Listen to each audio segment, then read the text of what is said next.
My name is George Mnisi. I am a pastor, a missionary also, working in Nellmapius. Nellmapius is a township outside Mamelodi, here in South Africa. And I'm doing church planting. I'm married to Portia. We are married with 3 boys, and we are enjoying the work that we are doing in Nellmapius.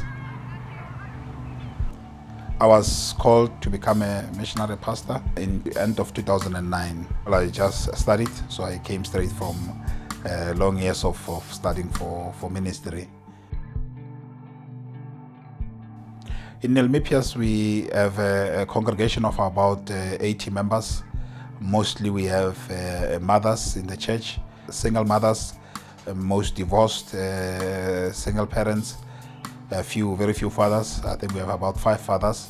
And the church it's growing, not much, but spiritually, I think in the years you start to see the difference. It started with a missionary who was in Mamelodi, and when people moved from Mamelodi to Nellmapius, people lived in Mamelodi like in the old South Africa. People lived in the townships. People are living with their extended families. So most of the people, they found houses the government provided. The missionary who was working in Mamelodi, Johan Bosman, decided to also to start with those who are moving to Nellmapius. We have a lot of grandmother-headed homes. Like you have a mother and then having children and grandchildren, and they all depend on the income that is provided by the grandmother. We don't have professionals in the church. You don't have teachers and nurses, and you only have people who are doing retail work, working in the stores, doing domestic work, cleaning houses and things like that. It's a relatively a poor area, and it's also some social issues. If you have few men in the church, that's also the reflection of the community. Men are not taking responsibility in the community. We want to start in a new area within Nellmapius. It's extension 22. So we're encouraging the members going to do door-to-door and to start the Bible study also in extension 22.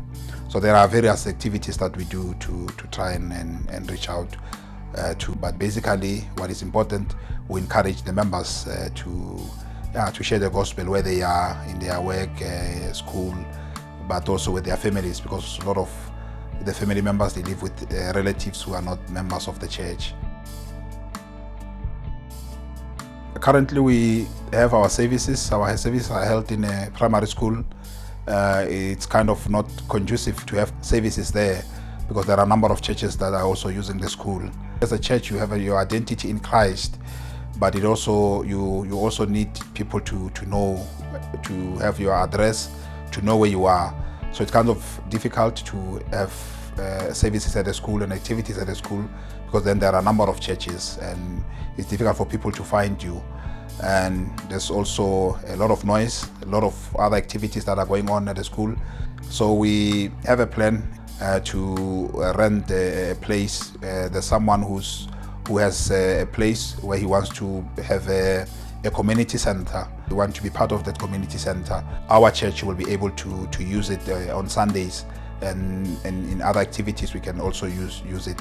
We have the plans ready. We're just waiting for the municipal to approve the plans, and it's dragging now for some time. But we hope that once it's been approved, that we'll be able to have our own building where we can meet, and that people can also find us.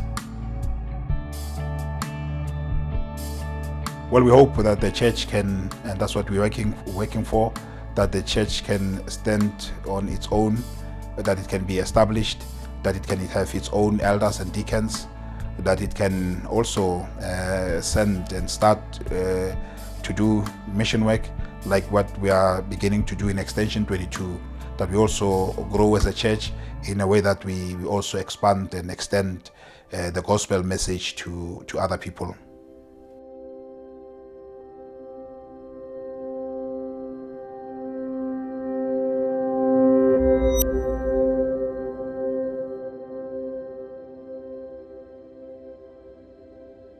that not only that we receive the gospel, but also that we take the mandate of what Christ has taught us in Matthew 28 to go out and preach the gospel to the world.